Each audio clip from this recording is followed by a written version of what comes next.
All right. We're on time. We're on time. It's a Christmas miracle. I was once again the first person sitting in chat. Yeah. I was here when Shell found me. Yeah. I came in not late this time. I don't know where my brain was last time. I don't even know. I didn't even know it was Monday. I might be going. We might go out after this. I don't know. Nice. Maybe. Am I in the right chat? Public chat, right? So Frank the Tank. I don't know if public chat. Oh, there we go. It's going on Tire Biter. First in. Tire Biter. My brain thinks pillow biter, and that's not a good thing. See my bruise here? Yeah, what's that from? I got an elbow in Muay Thai. Oh. It was fun. What's going on, Kristen? Good to see you. And what is Muay Thai? This is martial arts. Yeah, it's a martial art. I know it's martial arts, but like what makes it? It's a lot of, I mean, it's, punching and kicking and elbows. It's a lot of stand up, but we also learn some ground as well. So where jiu-jitsu is, there's stand up, but a lot of it's on the ground. The Muay Thai is standing up, but also stuff on the ground as well. It's just more like the kicks and the knees and the, being able to disable somebody who's standing up and coming at you. That type of stuff. Very cool. I like that, Kevin. That was probably the only commercial I could remember from the Super Bowl, the prostate commercial starring tight ends. That was fairly decent. I will give them that. Kickboxing from Thailand, Shell. Kevin's giving a little added. Oh, okay, sorry, I did not know. My son took jiu-jitsu. I knew what that was. That's mostly groundwork, kind of a thing, rolling around, but I just didn't know what Muay Thai was. Yeah. Okay. I mean, there's still, they kind of mix stuff up now, so you get a little bit of ground as well. But because, of course, if you take somebody down, you want to know how to keep them down. Yeah. Yeah, true. Keep a good man down, Chris. You can't. You can't. Well, got a few people in the house. Looks like we're pushing towards 20. Hopefully we'll get to our usual 100 or so in virtual live studio audience. But I just want to say hello to everybody joining us. Maybe not necessarily live. This is the Three View Mirror podcast. This is the Three View Mirror game show. This is what we do every week live, Monday, 7 p.m. Eastern Standard Time. Shell, Chris, and me, along with a whole group of virtually live people sitting in our studio audience, where we get together every week and we talk about 3 different topics going back to the 70s, the 80s, and the 90s. Three View Mirror, looking back into the past with 3 different points of view about 3 different topics. Now, the cool thing is at the end of the hour, we're going to talk about each of these topics individually for about 15 minutes, but at the end, there's going to be a reveal. And only at the end. If you think you know what the reveal is, keep it to yourself till the end. Don't put it in the comments. But basically, there is a hidden connection. Something tying all 3 of these different topics together, and we will try to guess at the end. And every week we have a different host. My name is John Katrides, better known as Gen X Jono across social media platforms, and I am not today's host. And I'm joined by Shell, who is also not today's host. I'm not today's host. I am Gen X Shell, Rochelle O'Black. I'm known as Gen X Shell across all my social media. I think you guys all know this by now. And thanks, Scott. I'm glad you like the shirt, Eddie Murphy. I was lucky enough to see Eddie Murphy Raw live, but that's a story for another day. Chris Cruz, keynote speaker and author, and I speak and talk on the topic of 80s pop culture and what it can teach us for life, leadership, teamwork, etc. You can find my books on Amazon or maybe at a bookstore near you. And you are today's host on the Three View Mirror. Yes. The connection is the Moors. The Moors, yes. The Moors is the connection.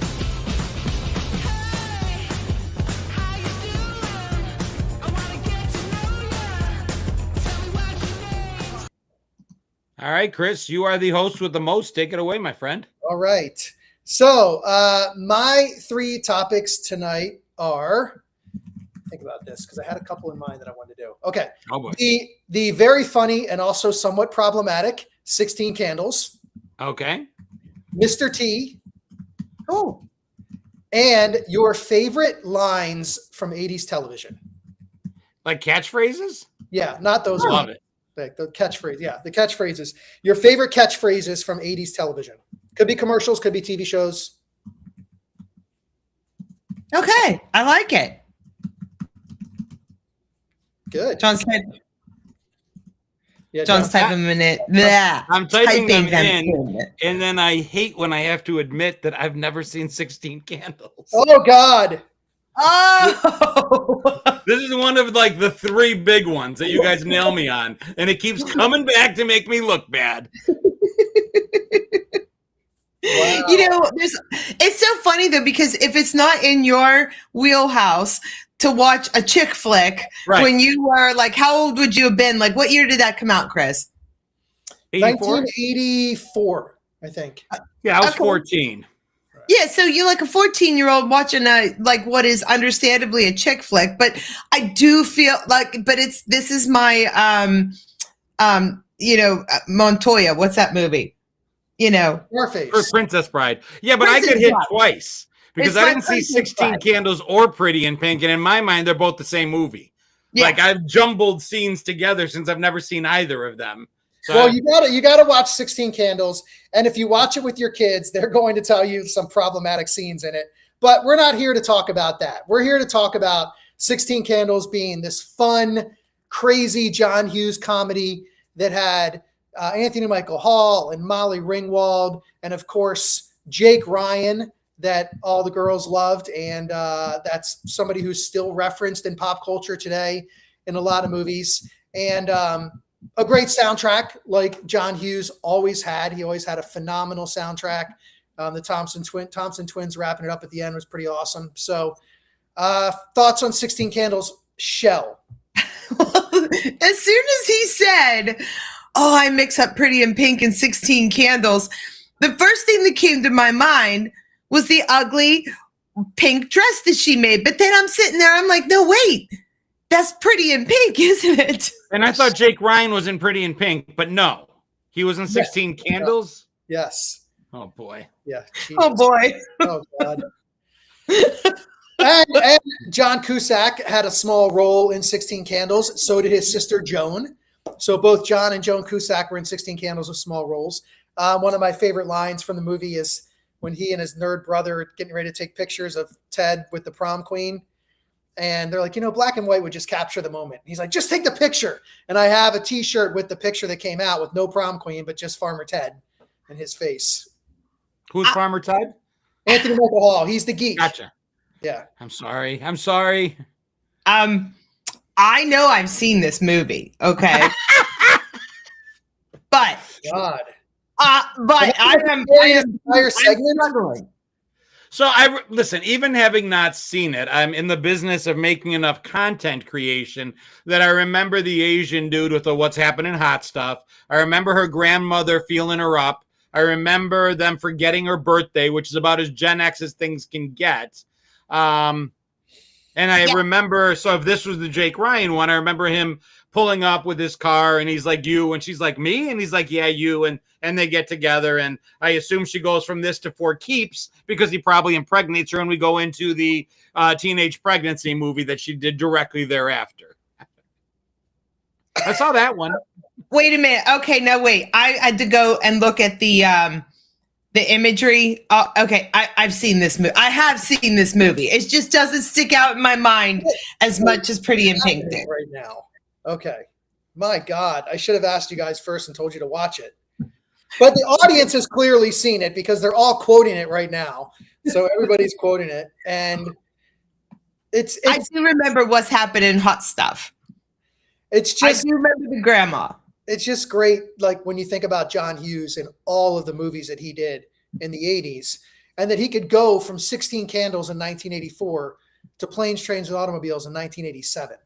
Like how quickly he could shift gears from this like fun, silly teen comedy, romantic comedy, whatever you want to call it, to a movie that was funny, but also had these really, really serious undertones about adulthood in Planes, Trains, and Automobiles. So, and also 16 Candles had the, God, somebody in the audience is going to know the actress's name, but she was also in Poltergeist. She was the JoBeth Williams? No, the lady Heather O'Rourke? No, the lady that came in, the older lady that was like telling her what to do. Oh, yeah.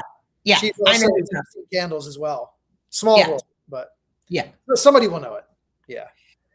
Somebody will know her name, but yeah, I could totally picture her. The one that just kept yelling, Carol Ann, Carol Ann, come to the that light, one. Carol Ann. That's the one, yeah. Carol Ann.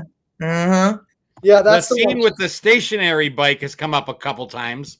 Yes, Lost on me. Oh yeah, it wouldn't be if you saw the movie. Use the large shears to cut the hair off to free the girl. Yeah, that's right. Yep. So there was a girl, the prom queen, one of her friends, they're drunk and the prom queen gets her hair stuck in the bathroom door when somebody shuts it. And they have to cut her hair to get her out of it. She's a blonde. I'm picturing it. She's a blonde. She has long. Yeah. Okay. You just people are saying it's not a chick flick. I think that was the misnomer, at least for me. If it was a movie that was being driven by someone like Molly Ringwald or Ali Sheedy, if the primary push, the actress, the one you saw come, was one of those girls, then we assumed it was 4 girls, which is kind of ironic because whenever a male lead was in a movie, it didn't necessarily mean women couldn't watch it. But us guys, we segregated movies like that as kids. Back in the 80s, there definitely were movies like, no, that's for girls. I would not have wanted to be caught dead seeing 16 Candles or Pretty in Pink in the theater as a kid. But you saw Beaches in the theater. What's that? You saw Beaches in the theater. I was dragged with a girlfriend. I was having sex that evening, Chris. I'd go see anything. I mean, I promise you, during 16 Candles, there was no chance of that happening. Have you seen the glasses I wore as a 14-year-old? You were Farmer Ted. Yes, I was Farmer Ted. Yeah. There was no physical interactions happening, so there was no need to go. Yeah. Well, us girls didn't often go, like, every once in a while we go see like an action movie, like if it looked like a really good one kind of thing. But there were plenty of the boy movies versus girl movies that we never saw either. Well, I mean, 16 Candles is a comedy first and foremost. It does have an underlying, rom-com kind of theme underneath of it, because there are some parts like, the when Molly Ringwald is, struggling, Samantha is trying to get Jake Ryan's attention and she doesn't think that Jake's paying attention to her and she's crying and her dad's talking to her and, she's trying about being, in love with him, but he doesn't even recognize her. And he's, dad says she has a crush and he's like, if they weren't painful, it's like, if they weren't painful, they call him something else. Because they wouldn't crush your heart. Right. Yeah, right. Somebody will give me the exact quote, but it's something to that effect. So there is the underlying romantic comedy theme underneath, but it is a very funny movie with a lot of funny scenes. And Anthony Michael Hall, coming off of Vacation, I mean, he just had a little run there where you thought this guy is going to be entertaining us for the next 45 years with comedy. Yeah. He didn't, but he had that little run with Vacation, 16 Candles, Weird Science. And you just thought this guy's going to be in every comedy movie for the next 20 years. And how soon after 16 Candles did Pretty in Pink come out? It had to be right. 2 years, 86. Yeah. Okay. Yeah. Because Molly Ringwald has that, and of course you remember Breakfast Club, but she was a redhead, which you didn't see very often, and she wasn't. And a classically, because this was the age of the supermodels and all those other things, coming that were in the 80s, the 90s. She wasn't as classically beautiful, but she was beautiful. You know what I'm saying? Yeah. So she was distinctive, and you remembered her. And I think that was the appeal, especially to other women or other girls at the time, was that she had that every girl quality. Like you would see her in the movie, and Jake Ryan would be with her at the end. That means he could have been with you at the end. He could have been with anybody, because he chose Molly Ringwald, not because of how she looked, but because of who she was, quirkiness and everything. And I didn't see Pretty in Pink either, but I do remember that dress being god awful. Yeah. Well, that run, and again, somebody can correct me in the comments if I'm wrong, but that run by John Hughes in 84 was, 16 Candles. 85 was The Breakfast Club. 86 or 85, I think, too, was Ferris Bueller. 86 was Pretty in Pink. I mean, he's just hitting it out of the park. And Some Kind of Wonderful as well, which people forget. Some Kind of Wonderful was a really good movie, and it was a John Hughes one as well. It just doesn't get mentioned with these kind of classics. And I talk about soundtracks a lot, and 16 Candles, the soundtrack. And again, John Hughes would pick a lot of the music. It had AC/DC, Paul Young, Kajagoogoo, Altered Images, which is a cool little alt band if you like that kind of stuff. Night Ranger, Spandau Ballet. Which Night Ranger song? Night Ranger was Rumors in the Air. Okay. You had Spandau Ballet, True. You had Oingo Boingo, The Specials, Stevie Ray Vaughan, The Divinals, The Vapors, Turning Japanese, of course, was in that. And Van Morrison, Frank Sinatra, Wham, Billy Idol, David Bowie, Stray Cats. Was this a 2 CD set? Stray Cats, and then, of course, the Thompson Twins. I mean, but that was John Hughes. Like, he loved the music, and he was so good at taking the music and making it matter. And the one funny thing is there's a song in there that's all kazoos, the actual instrument, the kazoo. And I looked it up because I was curious, like, is this a band? And it was the Temple City Kazoo Orchestra. Wow. That actually... And see, when you mentioned Some Kind of Wonderful and somebody else put it on the screen there, that Some Kind of Wonderful was better than 16 Candles, I remember Some Kind of Wonderful a lot better than I remembered 16 Candles for some reason. Say it again? Was that Eric Stoltz? Yeah. Yeah. Yeah, I never saw it, but I remember seeing the cover at Blockbuster. Mm-hmm. Again, it just felt like I wasn't dating. If I was cool enough to date, these are movies that had taken a girl to see them, but I wasn't. No one was going with me, and I wasn't going to go see it alone. And these were the kind of movies that if you saw them with a guy friend, you'd be forced to keep the seat in between you empty. Put the popcorn there. Yes, that's for sure. Yeah, 16 Candles was just one of those. When I saw the trailer, I was like, I got to go see that movie. First of all, because I loved Anthony Michael Hall from Vacation. Did you love him in Johnny Be Good? Not so much. Dude, he bulked up, though, for that. He did. He disappeared for a minute. You're like, you thought, I was going to say this when you mentioned it. You're like, you thought he was going to be in every comedy. Boom, boom, boom. There he is, there he is, there he is. Then he kind of disappeared for a minute. And you're like, oh, here he is again. And it's like, wait a minute. What the hell? Because he was playing a football player, not the nerd that the football player beat up. And he was pretty bulked up for Edward Scissorhands as well. Oh, I don't remember him in that, but I hated that movie. Yeah, he was. What? I didn't like Edward Scissorhands either. What's wrong with you guys? Yeah. It was out there for me. Come on. Tim Burton is the man. Okay. I've never seen Nightmare Before Christmas either. Never seen. No. Me neither. I don't like Tim Burton. I didn't even like his Batman. But anyway, that's neither here nor there. Back to 16 Candles. We got a couple more minutes here to talk about 16 Candles.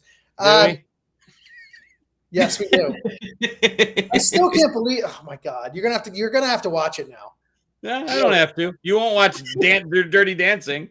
That's different. No, it's not. My prom theme was 16 Candles, Pretty in Pink. I'm not seeing it. So listen, if we all get together in a same room at a convention here shortly or whatever it is that we're doing, we each need to pick a movie and we'll film it and we rope everybody in and we must watch Dirty Dancing, must watch whatever movie it is that we haven't seen. We're gonna do a double feature of 16 Candles and Blues Brothers and make John a true Gen Xer. I wouldn't make it through the first 15 minutes of either. You would make it through 16 Candles.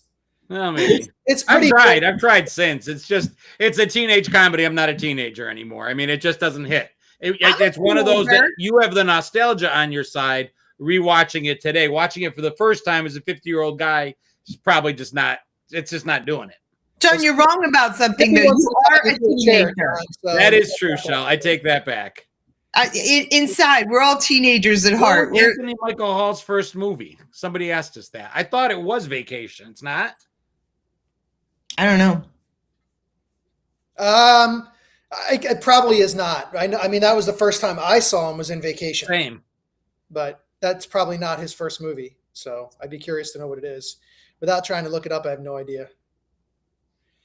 So Oh yeah, you didn't know that John didn't see Blues Brothers. Though we've had these situations on the show before where one of us or both of us had no idea what the other person was talking about because sometimes we just miss stuff through the years. I think you guys had a tough time when I was talking about RoboCop. I think I know you saw it, but nobody watched it twice. It's been a while, Right. Yeah. The other thing about 16 Candles that I'll mention, and this is what was the brilliance of John Hughes, Six-pack. was that he was able to really tap into teenagers, not just like everybody, the popular kids, the geeks, the teen angst. Like he knew it all, and he was able to deliver on each one of them. And he was, I think you mentioned earlier, John, or maybe it was Shell, about Molly Ringwald. She wasn't like the supermodel look. He knew how to. He knew that kids who were going to be watching these movies all weren't like, didn't look like supermodels. So he tried, I think, in so many of his movies to get actors and actresses that just looked like the kids in your neighborhood. Albeit every so often, you got the pretty girl, the pretty guy, of course, but every neighborhood pretty much had a pretty girl and a pretty guy too. It's just the whole cast wasn't pretty. They were just examples of kids that would be in your high school. And I think that's really nailed it with every one of his movies, including 16 Candles. Yeah, because we all had definitive roles, and and maybe the lines got blurred a little bit. Breakfast Club is a great example of that. Like where one person was, they were strong, but yet they were weak, or they were identified as a jock, but secretly they wanted to be a nerd, or whatever it is. I think we all had blurred lines like that. Best Hughes movie? For me, it's Breakfast Club. I was just going to say, I think that's mine too. I've seen that. Again, we've talked about this. I think Chris is the one that taught me. The answer really should be, it depends. Best Hughes movie that, because Planes, Trains, and Automobiles, I can't compare with Breakfast Club. So it depends, the best answer I can give. And I think Chris taught me that, because he's like, really? Well, what about Planes, Trains? And I'm like, yeah, on a different level. Yeah. Yeah. As a kid, for me, it was, probably, I'd say his best was The Breakfast Club, but my favorite was probably Weird Science. Okay. And then as an adult, it's Planes, Trains, Automobiles. I can just relate to the characters better. So, okay. So 16 Candles. I'm not going to ask you guys if you have any final thoughts, because clearly it's been a while or you haven't seen it. So we'll move into Mr. T. And we lost John. Oh, we lost John. Uh-oh. Wow. Okay. Am I back? Yeah. Your sound is off now, but you're back. You can't hear me? No, I can hear you, but it's far away. Mm-hmm. All right. Let's do that. No, I don't think your mic is working.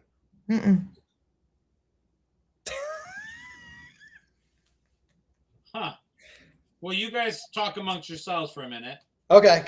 So Uncle Buck. Somebody mentioned Uncle Buck was great too. How could we forget Uncle Buck with John Hughes? Yeah. Okay. Yeah. So Mr. T. First thoughts on Mr. T. Hopefully you guys know who Mr. T is and you've seen him before. Absolutely. Mr. T was an icon. I think he was one of the first people in like the 80s that, not one of the first, but like he was one of those people that you could not mistake him. The gold chains, what was his famous saying that he always said? He said, we lost John. Ruh-roh. So we'll talk amongst ourselves and we'll hold on the Mr. T conversation. I wonder though, since he's like the person, it would have crashed all of us if that was the case. He should be able to get back in. Okay. All right. Pity the Fool. That's what it is. I pity the fool, and I remember him from the A-Team, and what I loved about him was that he, not only was he big, he was cool, he was a badass, but he was funny as hell too. Like he had that sense of humor that brought people in, and he was admired. I mean, like he had a cereal. He had a cereal and he had a cartoon. He had a cartoon. I can't remember the name of it. I don't know if anybody else in here will remember it, but I ate Mr. T cereal. Yeah. And he's, my thing was like when they asked him what the prediction for the fight was as Clubber Lang, pain. And I'm a huge Mr. T fan. One reason is because I think that he played arguably one of the top 3 villains in 80s movies as Clubber Lang. I mean, he was just perfect for that role. Nancy Reagan sat on his lap during the say no to drugs thing. They have a whole, I mean, he was one of, I mean, we had these pop culture icons before that did advertising and product marketing and had these bigger than life, like, you had John Wayne. I mean, even going back, you had Shirley Temple that were bigger than just what they did. And they were actually marketers. But Mr. T, I gotta believe, like, he's one of the top kind of pop culture icons of all time. Like, when you say Mr. T, everybody knows who that is. And he created like a personality. He wasn't even in that many movies or TV shows, but he created this massive personality. And when you think of Mr. T, you're like, oh, he must have been in like 50 movies and TV shows, but he wasn't. Well, somebody that put up there, Kevin put up there, he says he only said, I pity the fool one time. And yet I literally associate that with him. Maybe I repeated it. Maybe it was that iconic. I assumed he said it all the time because that's what I hear when I see him. I can almost, I don't know. I did a montage of catchphrases, and I'm pretty sure he repeated it in the A-Team at least once or twice because I've got him in a car backing up on the A-Team in a clip saying, I pity the fool. So I could be wrong. I'm not, Kevin's usually right on it, so I'm not sure, but I'm guessing there may have been an A-Team episode where he might have said it as well, but who knows? And there's the cartoon. He had his own, and it was actually just called Mr. T. On NBC, right? Barbera. Yeah. What's that? That was NBC, I think. Yeah, I didn't know it was just called the Mr. T show, but I can remember watching that too. So I got a chance to meet him, and talk to him for a little bit. The guy's amazing. He does a bunch of these cons. He loves going around and talking to people. He'll walk across the convention floor. People stop and talk to him. He stops and talks right back again. He says that it's not in him really to charge for photos or signatures, but he does it, and then he donates all the money to different causes. So he's like, if I'm going to do it, I'm going to do something good out of it. He stopped wearing the jewelry and stuff that we all knew him for because he said at one point it was supposed to represent one thing. And then at another, he's like, you know what? It just screams of excess and almost like greed. So he didn't want to do that. But when he started, he wore the same sneakers on his feet to keep him grounded, but the goal to show him all the success that he had garnered. The guy's an incredible person. Absolutely incredible person. Very poor, if I remember correct. He grew up poor. He grew up not just poor, but like in bad area, the whole bit from what I can recall.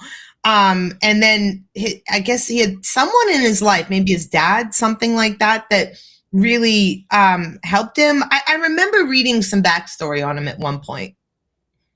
I've got an entire episode I've got probably a 30-minute YouTube live you can watch that just has him answering all these questions. Guy's incredible. He really, truly is. Of all the people that I've met going to these different cons, I didn't necessarily expect to be as enamored with Mr. T as I was. I wasn't a huge fan growing up. I liked him because you saw him everywhere. You're like, yes, he was only on the A-Team and his cartoon and stuff as far as being billed, but he did guest shots on everything. The guy was everywhere. You'd see him on Different Strokes. You'd see him on holiday specials. You'd see him on The Love Boat. The guy took guest starring roles everywhere. Yeah, he's one of those people that we talk about where you have these DC Cab, so good. Yeah. Oh yeah, it's good. It's funny. He's one of those guys where we talk about the actors and actresses and celebrities and musicians, and there's some that when you see them, you're like, okay, that's so and so. And then there's other people that even if they don't have the volume of success on film, television, music, they have that it factor. There's something around them that when they walk in a room, when they walk beside you, you can feel it. And that's not like, it's almost like some people are born with this just thing around them.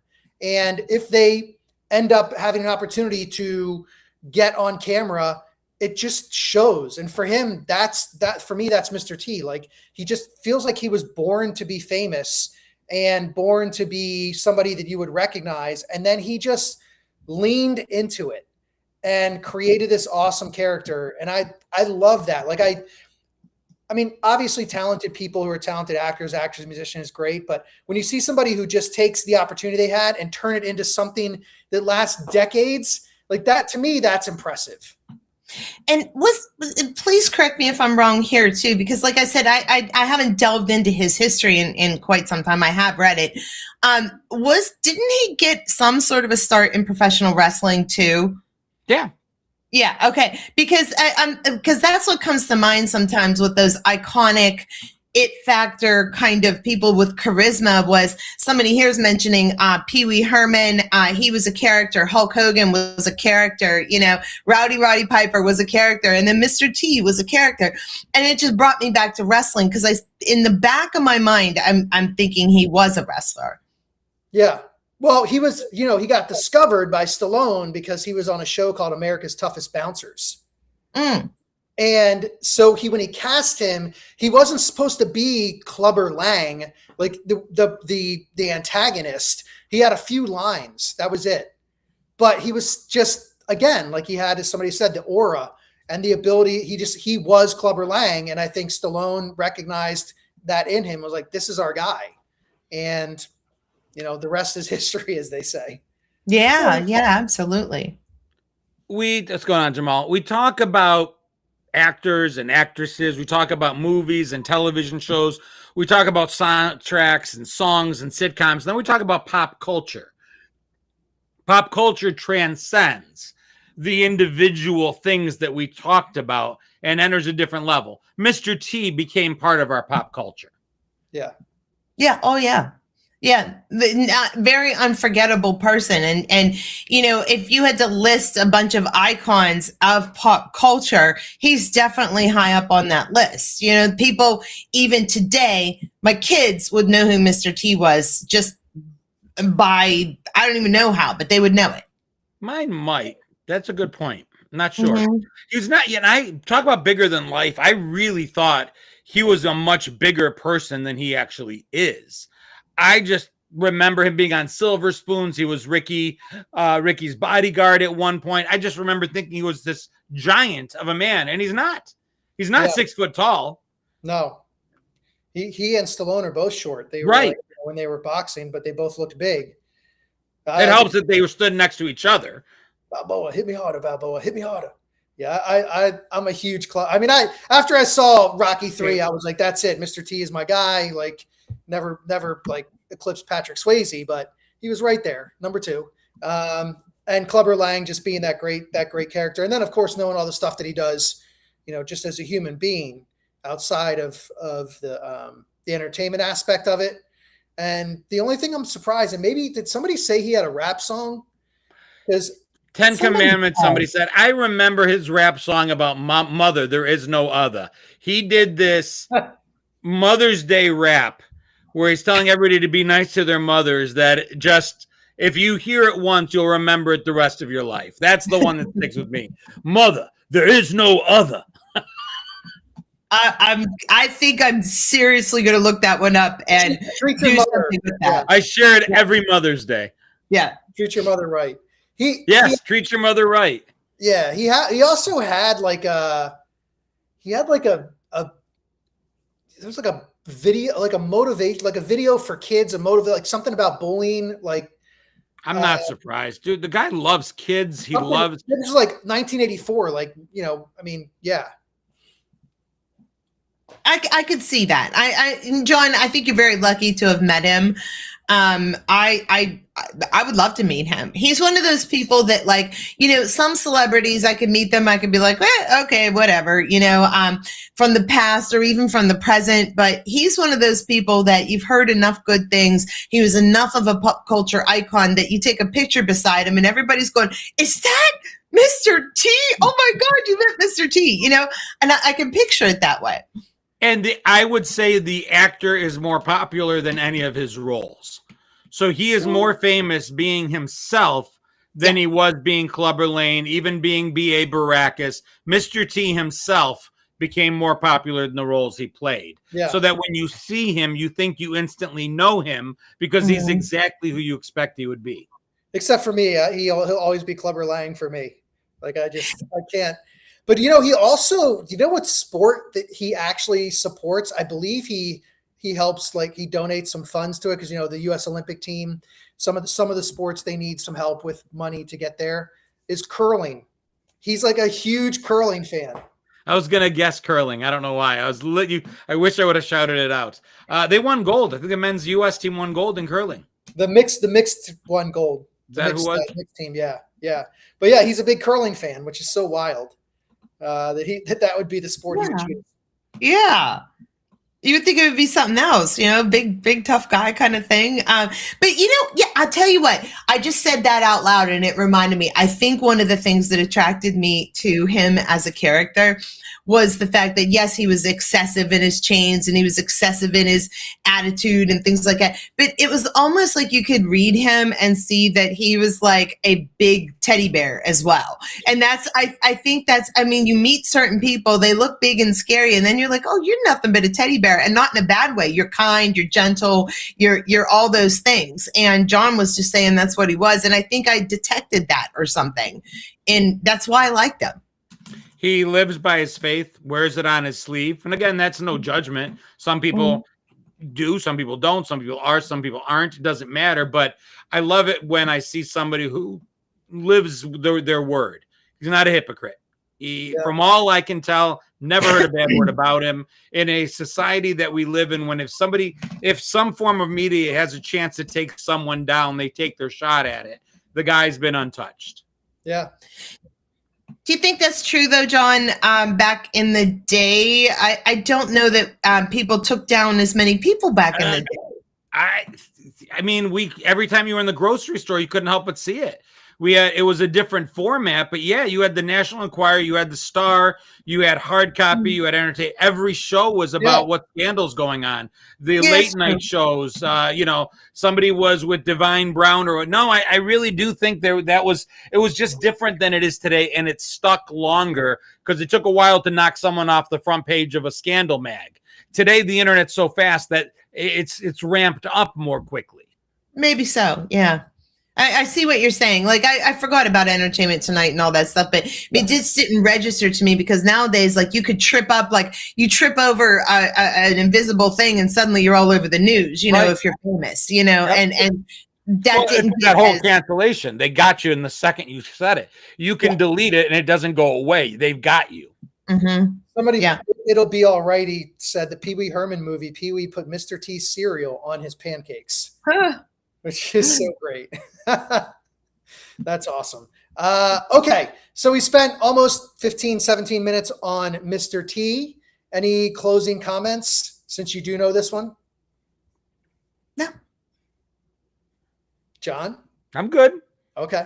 All right. So I love Mr. T. As I said, Clubber Lang. That's I love that character. I wish they would have done like a movie with just Clubber Lang. That would have been cool. I would have gone to see it. All right. So we've had 16 Candles, the movie. We've had Mr. T. And now we're going to do catchphrases, your favorite catchphrases from 80s television. Shows, commercials, any of them. Like mine up here, I have one up here, Where's the Beef, on my chalkboard. Probably can't see it because it's dark, but hamburger helper help their hamburger make a great meal. That's the one. You know what's really crazy, Chris? Michelle, what was I doing when you came online with me? Looking at a cartoon. No, there's a video that I'm doing. Here, I'll just let you hear it. Cartoon, right? Not about a cartoon, about catchphrases. Oh, really?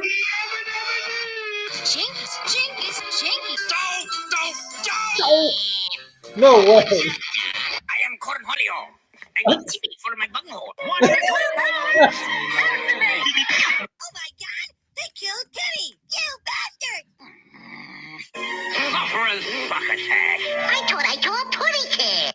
Idly ho! I did. I did see a putty cat. That's crazy. I had no idea you were doing that. Literally, I was working on it when Shaw came in. I haven't published it yet. I was just working on what happened to be cartoon catchphrases, but we always joke about the fact that we'll do a topic and you'll be wearing the shirt I come up with. Dude, it's weird. Of all the things that I could have been doing today, I'm doing that, and it's your third topic. And we're getting a ton of them in the comments too. When you said hamburger helper, Shell, every time I hear hamburger helper, all I can think about is Cousin Eddie now. I don't know why they call this hamburger helper. It does perfectly fine all by itself. Well, I was thinking of the Pillsbury Doughboy too. You know, you know, like that. It just sticks in my mind as a little, like, it wasn't even a catchphrase. I guess it was. I don't know. But slogans became catchphrases. That's where, again, it was "Where's the beef?" a commercial slogan, or was it a catchphrase in pop culture? Because it was both. It crossed over. Both, yeah. Pity Don't the squeeze fool. the Charmin crossed over. Pity the fool is that's like a catchphrase. Mm-hmm. So people get a lot of the commercials, but also don't forget, like a lot of the TV characters. I pity the fool. Their own little catchphrase as well. What you talking about, Willis? Mm-hmm. Somebody said "Sorry, Charlie," and then I just started thinking of Schooner Tuna, the tuna with the heart from a movie. You know, when you think about the movie from Mr. Mom. Oh, or Night Shift. Mayonnaise in the tuna. Kissing My Grits was a big one. Also, like Norm. I mean, that's like Norm. Kiss My Grits, Come Again, Cowabunga Dude, Eat My Shorts was both The Simpsons and Breakfast Club. Great taste, less filling. Yeah. Plop, plop, fizz, fizz. The plane. Mm-hmm. Yes.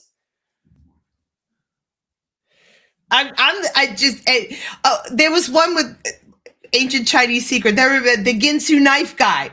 Like there was something with the Ginsu, and then the guy that did the Oxy. That's probably 90s. The Oxy. Kevin said the Hulkamania Running Wild. But I mean, even in the 70s, the 80s, almost every sitcom would have their star have a recognizable catchphrase.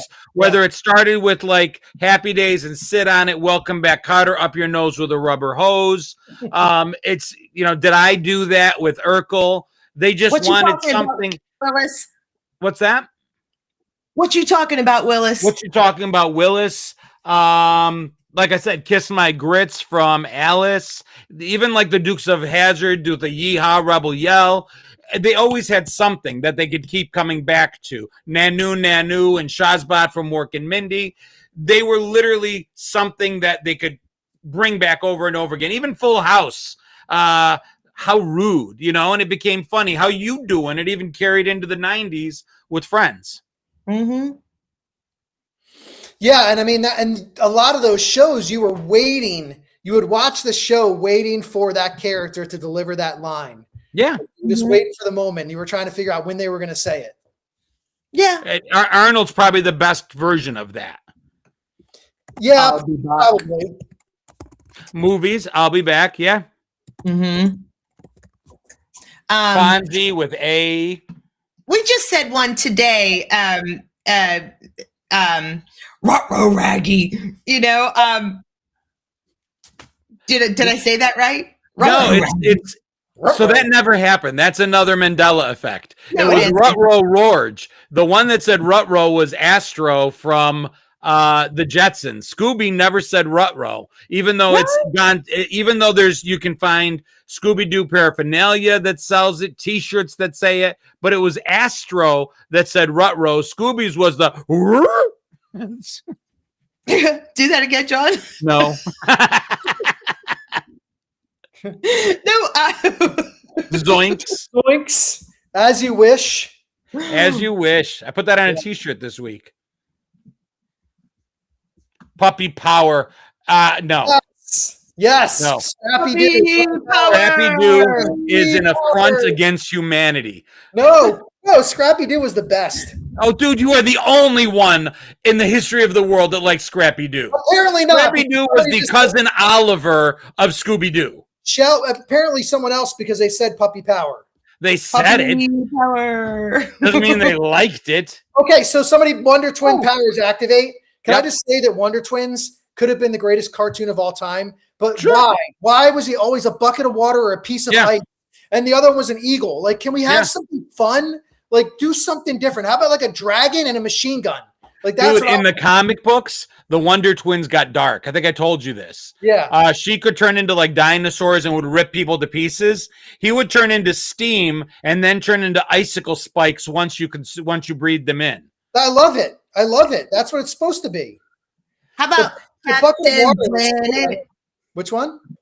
Captain Planet, he's our hero. Gonna take pollution Are you down to homeschooled? zero. What the hell? Were you homeschooled? None of us watched Captain Planet. Well, I mean, I'm just a bill. They on tried to Capitol teach Hill. us things.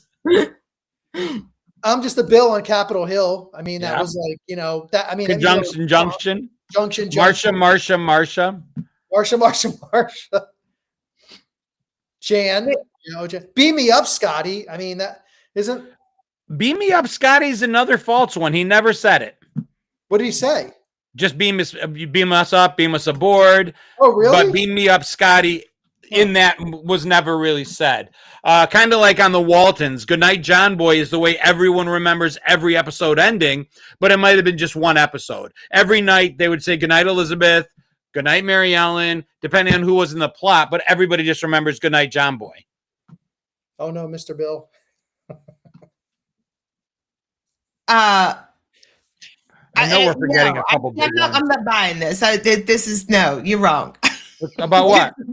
No, you're probably right, but I'm just saying. Like, I'm sitting there and I'm thinking of this. I'm like, no, it was Goodnight John Boy. No, Hey, it wasn't though. I'm rewatching the Waltons from season 1 on. They're not saying they didn't say Goodnight John Boy, but it's not how we iconically remember every episode ending with that line. Yeah. It literally would be Goodnight Jim Bob was the end of one. Another one was Goodnight Mary Ellen. Another one was them all it just depended on the plot of that episode. But we all remember Goodnight John Boy. I know. Yeah. And there was one, like, I was a huge Magnum PI fan. And this isn't like a catchphrase that rolls off the tongue for people if you weren't, but he would always say that little voice inside me was telling me. Like that, you would almost say that in every episode when he was like getting his gut feeling about something that was going on. He would say, my little voice inside was telling me. Damn it, Jim, I'm not a doctor. I loved Quantum Leap. And every episode when he bounced in, he would say, oh boy. It was every single episode. Wasn't there something in Knight Rider? Specific? Something he said in Knight Rider? Not that I know of. I feel like there should have been. I'm just loving. I'm sitting here reading all the comments, like the I way thought of one and now I've forgotten it. And it was a good one. Darn it, CERN. You got to think of almost the show, Good Times, Dynamite. Literally, they sold. I mean, come on, lunch boxes and T-shirts and school supplies had Dynamite written on them. That's right. Mhm. Oh my God, I totally forgot that one. That's a big one. That's what I mean. They really did start in the 60s and 70s, and then it just became canon. You have to do it. If you have a sitcom, your main character is going to have a catchphrase. They sought it out. It's the Fonzie A. Every time, every episode has to have it.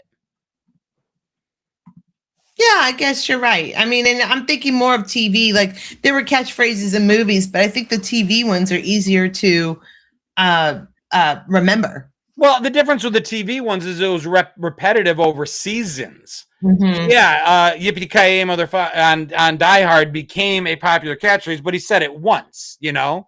Yeah. Yeah. A is literally every episode for 7 seasons. You got to see Fonzie do that. It's the one where you can see the montage. We're like, A, or, you know, Homer's dope. There's like 3,000 of them over the course of all these seasons. Yeah. Yeah, true. Who was that just said that? Somebody said they just showed up. The 3 topics that we've talked about are 16 Candles, the movie, Mr. T, and now we're talking about your favorite catchphrases from 80s television, commercials or shows. The plane we did mention. Oh my God, you big dummy from Sanford and Son. Yeah. Oh, yeah. Sanford and Son said all kinds of things. Oh, yeah, it's the big one. It's the big one. But you big dummy is like that. I have a shirt that has him on it. It says Fred Sanford. Well, and then Fred's other catchphrase, right? Whenever Elizabeth, I'm coming to join you, honey. Grabs his chest. It's the Again, big- these were on T-shirts. Yeah. See, and One you're of these. wearing Oh, that's a great one. The Honeymooners. One of these days, Alice, spousal abuse. right in the kiss. See, and I'm looking at your shirt, Chris, and I'm sitting there and I'm thinking, it got the ice cream, and you can't have none because you can't afford it. You know, like, and it wasn't a catchphrase. It was just like everybody said it. Psych. You dropped your ice cream. You dropped your ice cream. Want a lick? Yeah, psych. Psych. Yeah. Weren't you a little hard on the beaver? Oh my God. Yeah. We're dipping way back there, but That's right. Yeah. Lamont did just pass last week. Lamont from Sanford and Son. Yes. From Sanford and Son, yeah. Yeah. Come on down. You're the next contestant on The Price is Right. Oh my God. Absolutely. Yes. 100%. Yeah, to the moon. I do think Red Foreman's a perfect one. I'm gonna put your foot. Everybody's foots and asses. Foots and asses. My foot in your ass. Then he just called everybody an idiot. Dumbass. Dumbass was the term. I'm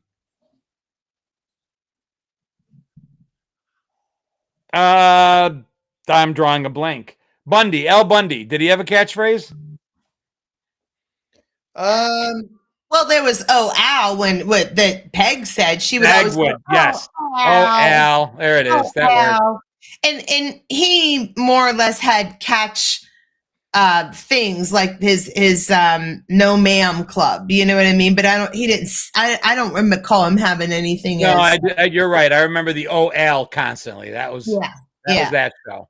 That's what I'm trying to do. I'm trying to think of shows and then back into what they would say. Yeah. Hawaii 5-0. I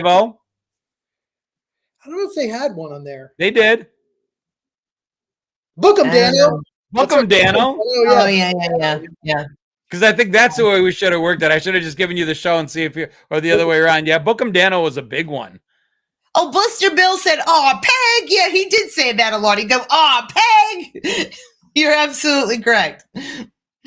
The plop plop fizz fizz. Oh, what a relief it is. I mean, I would even say, like, you've worn the shirt before, John. It was a PSA, but Mr. Yuck is mean. Mr. Yuck is green. Like, that stuck with me. Stop, drop, and roll. I mean, this is your brain. Those all day long. I mean, that's what taught us. Turn those pod handles in. NESTLES. And that's that commercial, man. That was like art. Yeah. I went to see, I don't know if you guys are fans of one of my favorite bands is Faith No More. And I saw them like probably 5 or 6 times. I don't think I've heard of that band. If you look up a song called Epic, you've probably heard it. I'm messing with you. Okay. I don't know. I know. I mean, you listen to Bette Midler. I don't know if you listen to. Again, I don't listen to Bette Midler, although she is a national treasure. You won't find an LP of hers in my house. But the woman has a voice. You would be like Kramer in Seinfeld if you saw her in the hospital. Well, maybe. Cindy said, "I'd like to buy the world of Coke." One of the best commercials ever. I saw Faith No More like 5 times, and they actually would cover that NESTLES, Sweet Dreams You Can't Resist, NESTLES. They actually did it as a studio one of the commercials. The lead singer sang it for one of the commercials, and it shocked everybody. And we're like, "What? Faith No More doing?" But they were like, we had to make some money with commercials while we were trying to get into the studio. Yeah. Mike Patton. Thank you. Yes. Yeah. And Mr. Bungle. Yeah. So Tire Biter is clearly a music guy because Mr. Bungle is not one that a lot of people know, but yes, that was an offshoot. Well, and then before we are short on time, but I just want to say there were shows, Simpsons being one of them, that made an entire genre out of creating catchphrases. Hello, everybody. Every single character had their catchphrase, but Saturday Night Live did it too. we're here to pump you up. You look marvelous. I mean, every SNL character would have their signature catchphrase, and they turned it into something. Yep. Okay. So we could this is one that we could keep going on for quite a while. But we're down to like 5 minutes or 6 minutes to talk about the reveal. So the 3 topics are 16 Candles, the movie, Mr. T, and your favorite catchphrases from 80s television. I wish you didn't add catchphrases as a connection, because I thought catchphrases was the connection at first. Because when you said, people even wrote it down like, oh, what's happening? Hot stuff. I'm like, oh, 16 Candles has a huge catchphrase. And then you said Mr. T, and everybody immediately went into, I pity the fool. And I'm like, oh, it's catchphrases. And then you're like, and the third topic is catchphrases. And I'm like, damn. Son of a biscuit. Candygram. Yes, so those are the 3, and they all connect in some way.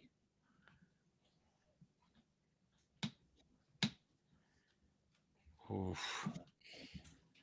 I don't know, man. Think about the catchphrases. A handful of people mentioned the catchphrase that kind of ties this all together. I pity the fool. Don't do drugs? Chris, it's wrestling. Kevin says, Chris, it's wrestling. It's not wrestling. It's not wrestling.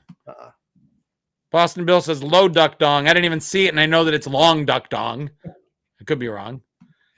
Pity the fool. Somebody said it had something to do with Eddie Murphy because you're wearing your Eddie Murphy shirt. No, but that's a good guess, because sometimes I do wear a shirt that gives a little bit of a clue. And sometimes it's on your blackboard, but I'll be damned if I can make Where's the Beef connect. Is it Where's the Beef? It's Where's the Beef. I'm saying it's Where's the Beef. Oh, nope. It's not Where's the Beef. Actually, Denise in the audience got it. Denise got it? Hamburger? Oh, Different Strokes? Different Strokes. She got it. I can see Mr. T was on Different Strokes. They had the catchphrase on I'll never connect 16 Candles. Molly Ringwald was on Different Strokes as well. Was she? Yeah. She was in the episode called Slumber Party. And she actually played one of the main characters, Molly Parker. Who then kicked over to the spinoff because she was in the first season of Facts of Life. Correct. Yeah. So Different Strokes. So yeah, Mr. T and Molly Ringwald were guest stars on Different Strokes. And what you're talking about, Willis, is probably arguably the most famous catchphrase from television. And damn it, and I knew Molly Parker on her rollerblades was in Facts of Life. I just have to get out of my own brain sometimes. I should have made that connection.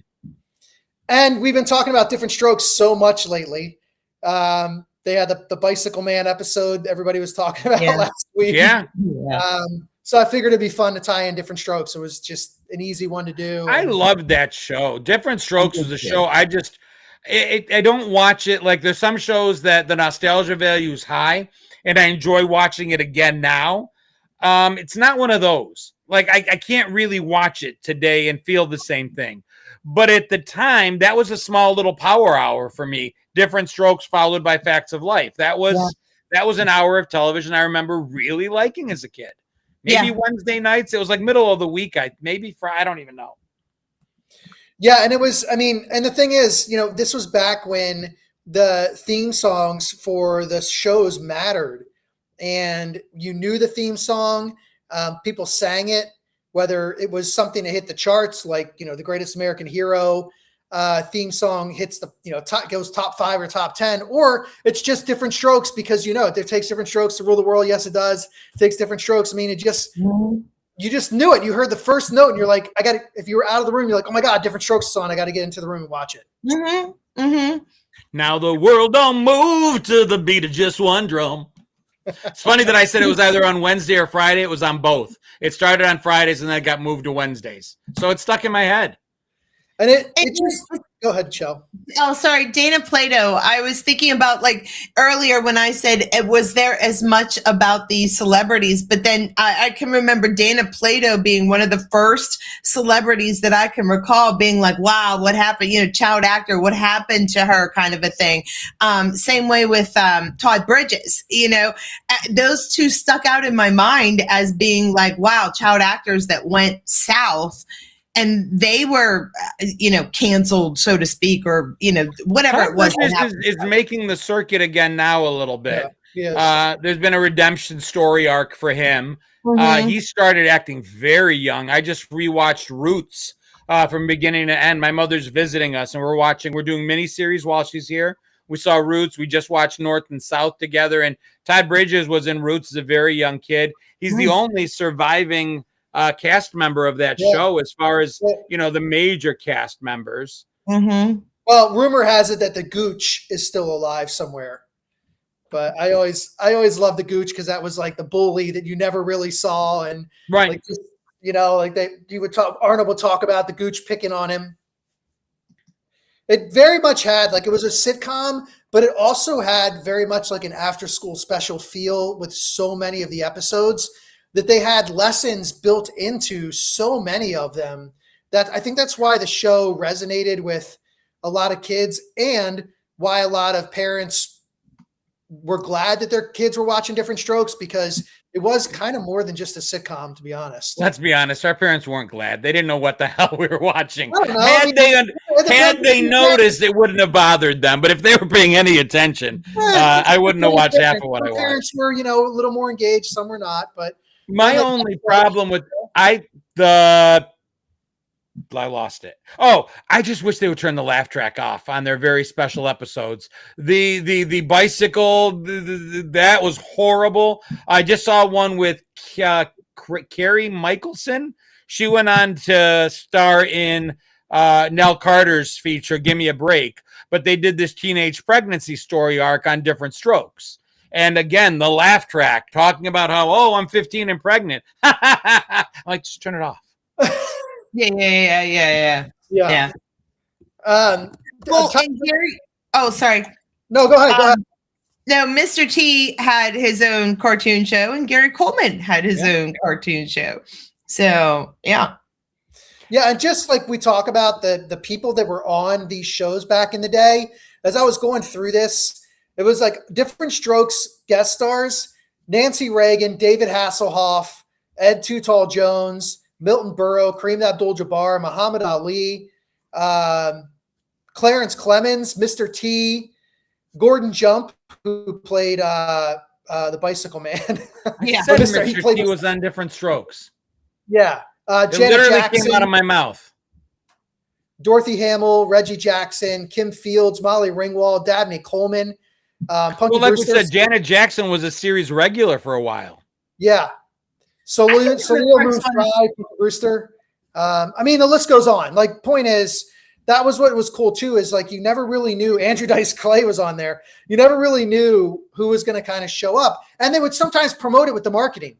They would say, like, guest star this week, to get you kind of excited to go see that episode because you thought it was going to be cool. It was just different. It kind of almost feels like when studios owned Hollywood stars under contract, right? If you wanted to see that Hollywood star in the 40s and the 50s, they were under contract with that studio.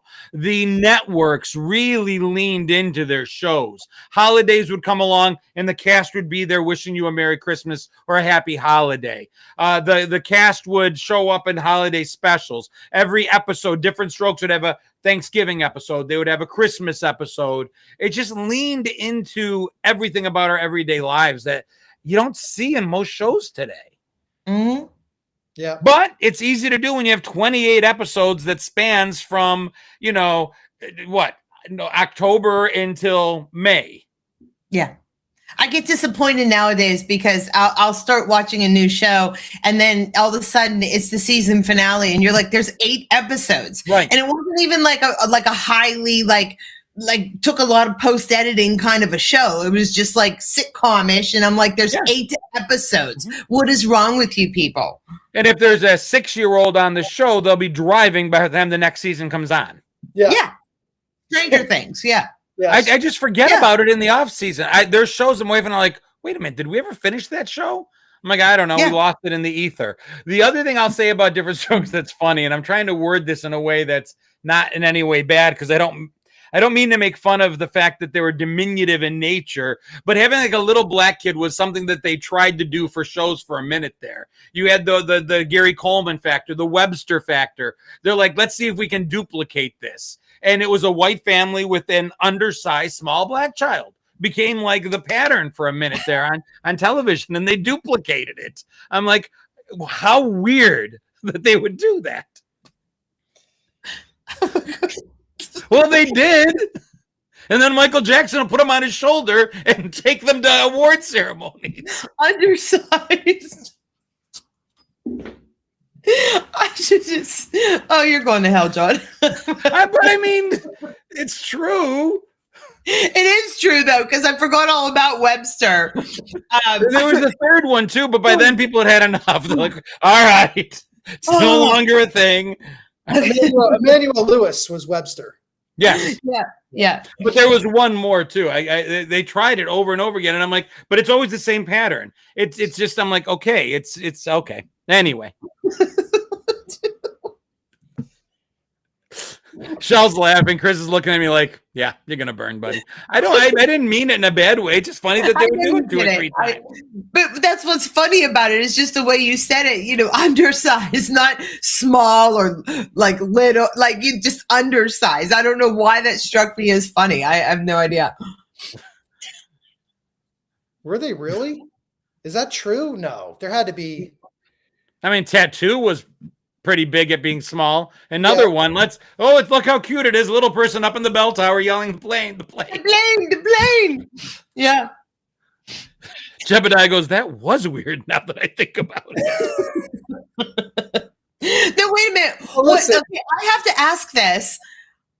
Were they legitimate? Were Gary Coleman, like being little, was he legitimately a little person? Yes. Or was he just little? He was just, I don't think he met the standard. Somebody said it. I looked it up once. There's a specific height requirement to dwarfism or to being a little person. And I think he was just over that. I think he was just technically very short. Emmanuel Lewis, I think, might have made that cut, so to speak. I just want, I have a friend that has a son with dwarfism, and when he was a baby, like they didn't actually even know what kind of dwarfism it was, because there's like thousands of different kinds, and people of all ranges of sizes. And I don't, I like don't want to say anything wrong about that, but I didn't think that Gary Coleman or Webster had dwarfism. I didn't know, because I just thought they were small. Yeah, he was just short. 4 foot 8 inches tall, due to a congenital kidney disease that stunted his growth. That's right. So I knew that there was a medical reason, but I also know that he was just short. He wasn't any of those other things. Unlike the guys somebody mentioned a couple of people mentioned in Time Bandits, which is a great movie. But I'm pretty sure, and I could be wrong, but I'm pretty sure they were, at least the main cast do actually have dwarfism. And then Emmanuel Lewis only grew to be 4 foot 3 inches tall, but not medically diagnosed for a dwarfism. But who knows? I mean, they just 4'3" is pretty small. Oh yeah, but I did not think they had, like when somebody mentioned little people, I didn't think that they were little people. I don't think they are either. Yeah, I had no idea. I just thought they were like Kevin Hart size. I have my point. I did say undersized. Well, my one son, he says it. I think that's what struck me as funny. I have like my son Alex and his brother, like they're 6'4", okay, and then I have another son, and he wanted to be tall, and we're like, yeah, you're not going to end up being tall, and we tell him he's Kevin Hart sized, and Kevin Hart's hilarious, he's funny. We're like, you're just Kevin Hart sized, and then he accepted that. He's like, okay, yeah, I'm funny like Kevin Hart. Just think of the premise on Different Strokes, though, because the joke was recurring every single day. And look how much families and what families look like changed today. Your family being one of them, as far as mixed race families. Mm-hmm. Back then, the joke every time would be Kimberly would come down the stairs and Mr. Drummond would say, oh, here's my daughter. And the person would go, oh, she's beautiful. Nice to meet you. And then the boys would come up and go, here are my 2 sons. And the person would go, like, what? It's like unheard of. But now I got that. Listen, I would take my kids in their stroller. I had a big giant quad stroller when my three of them were very young, and I would tell everybody that they were brothers, and they would look at me because like you got this one that's a lot darker than the others, and they would go and then they would just walk away because they had no idea what to say. I'm like, yes, they're brothers. But even in your circumstance, things have changed so much now. It's so much more common. Yeah. I mean, the 80s had a movie called, I'm not even going to get into it. Somebody in our audience has pituitary dwarfism. Yeah, I saw that. Jim of all trades, maybe? Yes. Yeah. They gave him shots to help him grow. Jim, I'm not wrong, right? That there are like so many different types of dwarfism that, affecting different, that genetically, there's just a lot of different types. Yeah, I mean, there's absolutely. I know for a fact, the different factors, different genetic reasons for it. The way it presents itself can be different. Some people are just little people, meaning they're in proportion completely and totally, and yet just undersized. I keep coming back to that word. Others, you'll see that the proportions are different based on dwarfism. Well, apparently Doreen is 4'11" and a half. Doreen, you present much taller than that. And Cindy, but I love the half. We do not let go of that half. Oh, there you go. Jim answered you. Yes, over 1,200. Okay, I thought there was like, I said 1,000. I said thousands, but I knew that there was a whole lot of different types of I did not know that. Dwarfism, and that I know when they knew he had dwarfism. My friend, they knew he had dwarfism very soon after birth, kind of a thing. But then they were going to get him tested for it, and they're like, "Well, it's just an extremely expensive test. Let's just wait till he gets older till we can kind of figure out what it is because there were so many of them." Right. Yeah, but the 80s, king of having the minority small person in your sitcom, it was a record. It was a road to success. Urkel wasn't even that big, but he wasn't quite that small.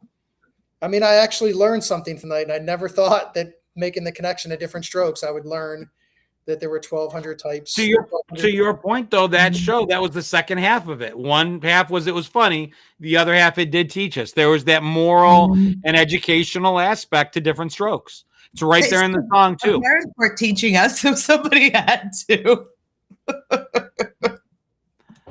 Very cool. I can't believe I didn't get this. I literally said, "Oh, Mr. T was on different strokes." Yeah. I mean, people were saying what you're talking about, Willis.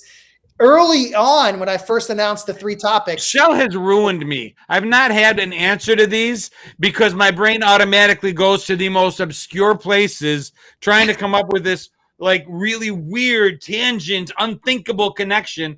And I keep forgetting that when it's you and me, they probably actually make sense and they're easy. As opposed to your shells, which make sense, but aren't necessarily easy. Well, I loved my Thanksgiving one. That one mentioned Gordon Jump and they I couldn't make sense. Yeah. Just sometimes they're easy and sometimes they're not. They're out there. Yeah. They're out there. All right. I'm tapped. Yeah, it's 8:15. We went over, but it was cool. We went over. This was fun. I enjoyed this one. Sorry about 16 really Candles. If we're ever going to do Pretty in Pink, I'll give it a shot. I'll try to watch that. I've got a list of 4 or 5 that I need to see. It's just hard. Blues Brothers is never going to happen. Really bad. I didn't want to admit to it. I tried again. I got 20 minutes into it, and then I'm like, I cannot do this. Tell me that you've seen Highlander. No. Oh, my God. All right. Put that one on your list because there's unfortunately a remake coming out, but it's got Henry Cavill, and he's usually pretty good at sticking to the story. But Highlanders, I think you'll like it because you always tell me like you like the sci-fi stuff and you're kind of into that, and Highlanders is pretty cool. I'll give a shout out to Boston Bill, the regular subscriber on our page comes along. Let's give him a thank you right back again. Thank you, Boston Bill. Thank you, Boston Bill. Kevin said Chris never shells it. Chris never shells it. I might have shelled a couple. A few. And Jim, thank you for educating us. That was much appreciated. Yes. I love the audience interaction this time. There were so many comments just flying by. I missed half of them. I try to read them, and John tries to put them on the screen, and we can never get all of them. But, you know, there's just so many, and we thank you very much for being here. Yeah. All right, guys. Awesome. We love it. All right. So I hope you guys enjoyed it. It was a We good know job. we did. Ted. Good. Loved it. Everybody have an awesome weekend, and we will see you again right back here again next Monday night. See ya. Stay See ya. rad, everybody.